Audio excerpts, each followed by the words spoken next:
그날 밤 거짓말한 사람은 단 한 명이 아니었어요. 말문을 연 건 강재인이었습니다. 평소 담담하던 목소리가 아주 조금 떨렸는데요. 듣는 사람은 그 미세한 떨림만으로도 오늘 이야기가 예사롭지 않다는 걸 알아차릴 수 있었어요. 시작하기 전에 잠깐 구독과 좋아요, 그리고 댓글로 여러분 생각을 남겨주시면 저에게 정말 큰 힘이 됩니다. 그 힘으로 더 깊이 있는 이야기를 계속 전해드릴 수 있거든요. 제이는 늘 그렇듯 이름을 또박또박 불렀습니다. 김도윤, 황기찬, 그리고 강세리. 누구도 빠져나갈 수 없게요.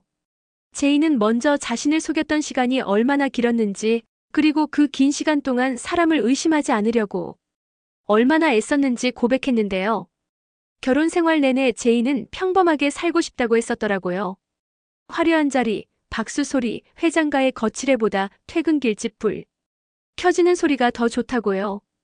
그런데 그 평범함을 가장 밉게 부러워한 사람이 강세리였다는 걸 제이는 너무 늦게 깨달았어요.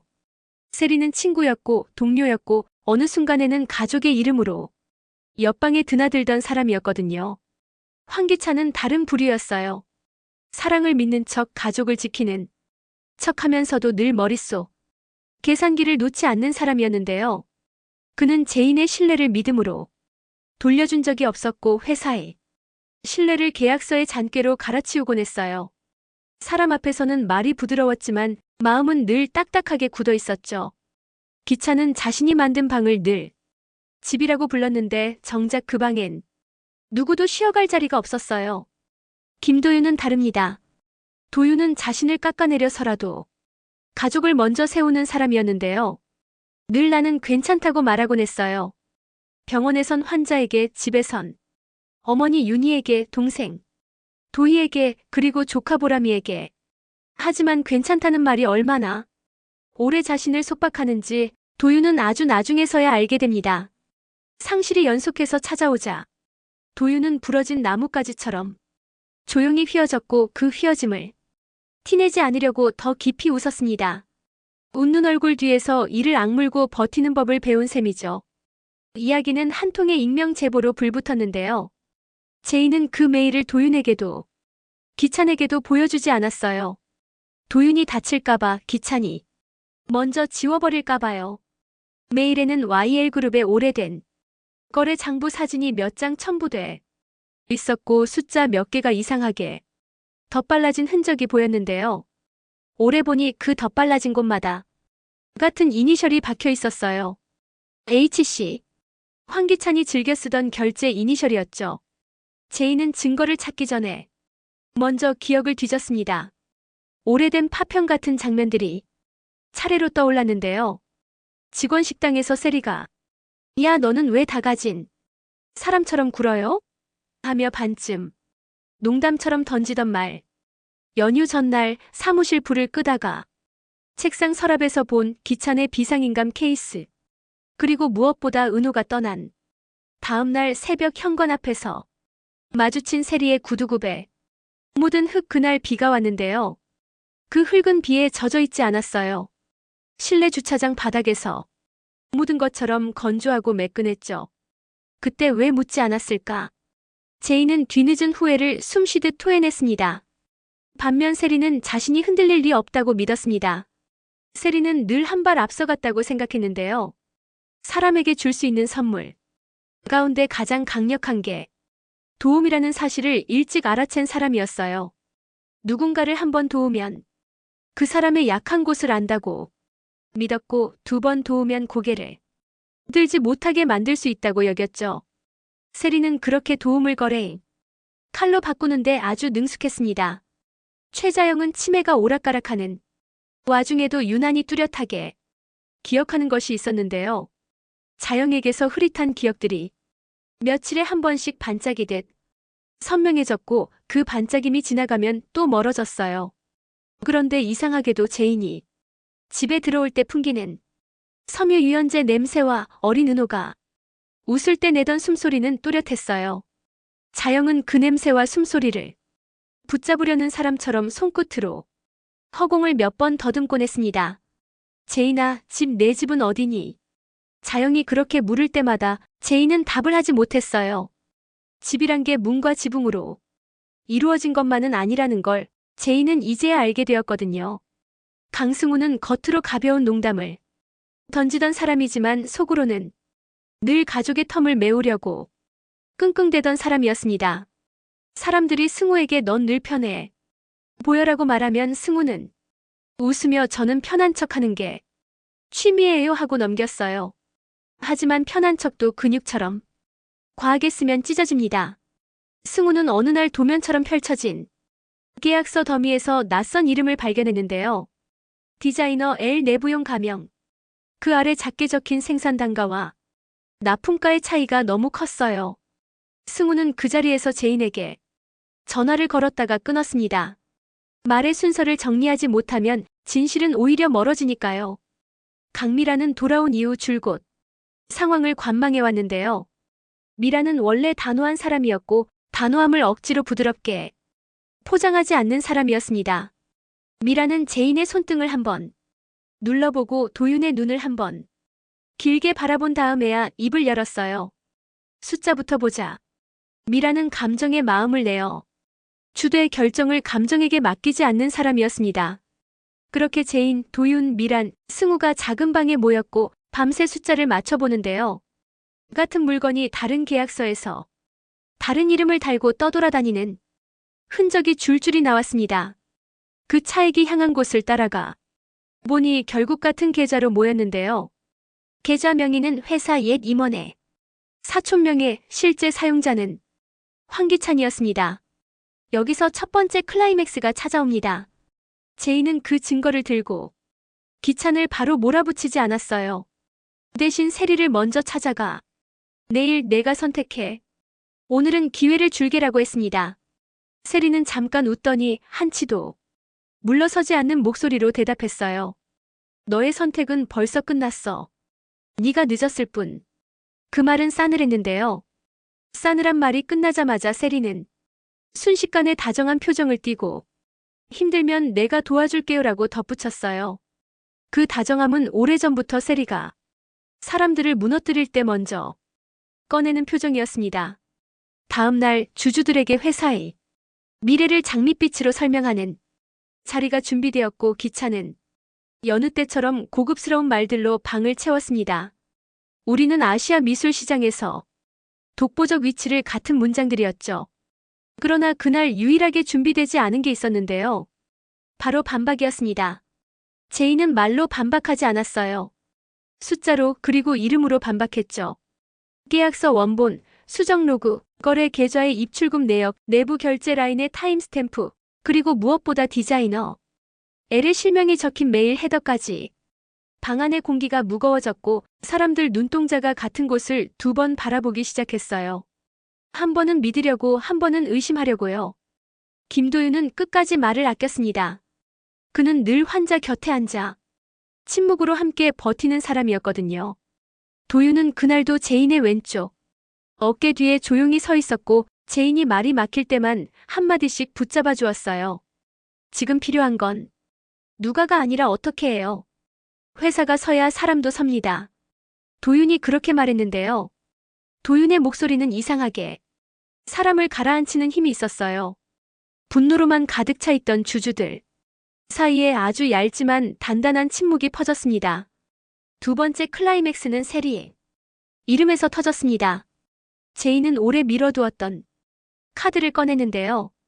세리가 외부 전시를 따낼 때 사용한 영문 서명 파일과 예전 학교 기록에 남아있는 영문 이니셜의 폰트가 완벽히 같았어요. 둘은 시기가 다르고 사정도 달랐는데 서명은 쌍둥이처럼 닮아 있었죠. 세리는 처음엔 웃으며 넘겼습니다. 요즘 서명 대행해주는 에이전시 많아요. 하지만 미란이 조용히 덧붙였어요. 에이전시는 폰트까지 복제하진 않지. 방 안의 공기가 한 번 더 가라앉았습니다. 사람들은 그제야 세리가 얼마나 오랫동안 얼마나 많은 얼굴을 갈아 끼웠는지 추측하기 시작했죠. 세 번째 클라이맥스는 예상 밖의 곳에서 왔는데요. 치매로 흐릿해 보였던 최자영이 갑자기 아주 명확한 문장을 꺼냈어요. 나는 내가 가져간 그 그림을 기억한다. 모두가 고개를 돌렸고 자영은 천천히 말을 이었습니다. 그날 밤 내가 갖고 나갔지. 비에 젖지 않은 구두. 그리고 웃는 얼굴. 자영의 목소리는 오랜 시간. 비어있던 방에 갑자기 불이 켜지듯 또렷했어요. 세리는 어머님 기억이. 혼동이라고 급히 말끝을 흐렸지만 이미 그 말은 얇게 들렸습니다. 기억은 때로 흐릿해서. 믿기 어렵지만 흐릿한 기억이 특정한 장면에서 또렷해질 때 사람들은 이상하게 그 장면부터 믿기 시작하거든요. 그날 이후 기차는 자신을 지키기 위해 세리를 밀어내려 했고 세리는 자신을 지키기 위해 기찬을 당겨 붙잡으려 했습니다. 두 사람은 같은 쪽을 본다고 믿었지만 사실은 서로 다른 절벽 끝을 붙잡고 있었어요. 한 사람이 손을 놓으면 다른 사람은 추락을 멈출 수 있었고 둘이 동시에 버티면 둘 다 천천히 미끄러지는 형국이었죠. 그 와중에 숫자는 거짓말을 멈췄고 사람들의 표정은 거짓말을 시작했습니다. 남는 건 두 사람의 침묵뿐이었어요. 제이는 이 싸움에서 끝까지 집이라는 말을 붙잡았습니다. 집은 YL그룹의 빌딩이 아니고 사람들의 명함도 아니고 멋진 전시 포스터가 붙은 로비도 아니에요. 제인이 말하는 집은 믿어도 되는 사람들과 믿어도 되는 말을 나누는 자리였거든요. 그래서 제인은 주주들에게도 부탁했습니다. 오늘은 저를 믿지 마세요. 대신 자료를 믿어주세요. 그리고 내일은 사람을 다시 믿어주세요. 그 부탁은 묘하게 사람을 울리게 만들었어요. 누군가는 고개를 숙였고 누군가는 눈을 감았고 누군가는 손등을 쓸어내렸습니다. 사람들은 믿어달라는 말보다 믿지 말라는 부탁에서 오히려 진심을 보곤 하니까요. 김도윤은 그날 밤 제인에게 아주 짧은 고백을 했습니다. 나는 내 잘못 없는 울음을 본 적이 있어. 그 말은 허리에 묶는 안전끈처럼 단단했는데요. 제인은 그제야 조금 울 수 있었어요. 잘못이 없는데도 미안하다고 하던 밤들이 쌓이고 쌓여 이제는 울음조차 조심스럽던 제인이었거든요. 도윤은 울음의 방향을 만들어 주는 사람이었습니다. 울음은 흘러가야 아프지 않다는 것도 그날 비로소 알게 되었고요. 황기찬은 마지막까지 싸웠습니다. 싸우는 방식이 옳았다는 뜻은 아니고요. 그는 자신이 옳다고 믿는 언어로만 싸웠는데 그 언어가 더 이상 누구에게도 닿지 않는다는 걸 너무 늦게 깨달았어요. 사람들은 결국 언어보다 행위를 믿습니다. 계약서의 말보다 송금 내역을, 사과문보다 복구 계획을요. 기차는 그 사실을 인정하지 못했고 인정하지 못하는 동안 모든 것은 하나씩 멀어졌습니다. 자리, 사람, 마지막 자존심까지. 강세리는 선택하지 못한 사람이었어요. 선택을 미루는 걸 선택이라 착각했고 미룬 끝에서 남 탓을 응시했습니다. 세리는 마지막 순간에도 나는 사랑했을 뿐이라고 말했는데요. 사랑이라는 말을 좋은 일에만 쓰는 습관이 참 잔인하다는 걸 그제야 모두가 알게 되었죠. 사랑이라는 말 뒤에 숨으면 모든 상처가 뾰족해지거든요.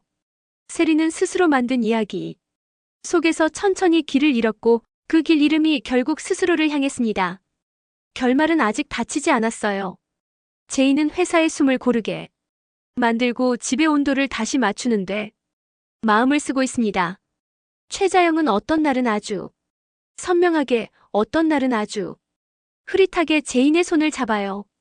그 손을 잡을 때마다 자영은 똑같이 말합니다. 제인아, 집에 가자. 그 말은 이상하게 미래의 방향을 가리키는 말처럼 들립니다. 김도윤은 병원에서 하루를 끝내고 제인에게 짧은 메시지를 보냈어요. 오늘은 우리 아무도 의심하지 말자. 제인은 그 메시지를 읽고 짧게 답했습니다. 응, 오늘만은 그 말이 주는 위로가 생각보다 컸습니다. 사람은 하루씩만 믿어도 그 하루가 이어지면 삶이 되거든요. 그리고 YL그룹에는 아주 작은 변화가 생겼습니다. 회의 시간에 누군가가 그건 누가 책임지나요? 라고 물으면 다른 누군가가 우리가요라고 말하기 시작했어요. 문장 하나가 바뀌니 공기 밀도가 달라졌고 달라진 공기가 사람의 속도를 바꾸었습니다. 성급함이 조금 덜어지고 조급함이 조금 줄었어요. 회사라는 집도 사람이 숨쉬는 리듬에 맞춰 천천히 살아났고요. 제인은 아직 말하지 않은 이야기를 품고 있습니다. 은호에게 쓰다 만 편지를 서랍 맨 뒤에 넣어두었고 비 오는 날 그 편지를 꺼내 마지막 줄을 채우려고 해요. 은호야, 엄마가 이제 정말 집을 찾았어. 그 문장을 쓰기까지 제이는 조금 더 시간이 필요하지만 그 시간이 도착하고 있다는 걸 우리는 압니다. 누군가는 그 문장을 끝내 읽지 못할 수도 있지만 또 누군가는 그 문장을 대신 소리내 읽어줄 거예요. 집이란 그렇게 서로 대신 읽어주는 곳이기도 하니까요. 이 이야기는 여기서 멈추지 않습니다. 다음 장에는 아직 열지 않은 서랍이 하나 더 있고 그 서랍 속에는 우리가 모르는 이름표가 하나 더 있어요. 그 이름을 누가 붙였는지, 왜 숨겼는지, 그리고 그 이름이 다시 집으로 돌아올 수 있는지. 그건 다음 시간에 천천히 풀어보려고요. 오늘 이야기가 마음에 드셨다면 구독과 좋아요 그리고 댓글로 여러분의 생각을 꼭 남겨주세요. 그게 저에게는 하루 한 점 보약보다 더 큰 힘이 됩니다. 늘 함께 해주셔서 고맙습니다. 건강한 하루 되세요.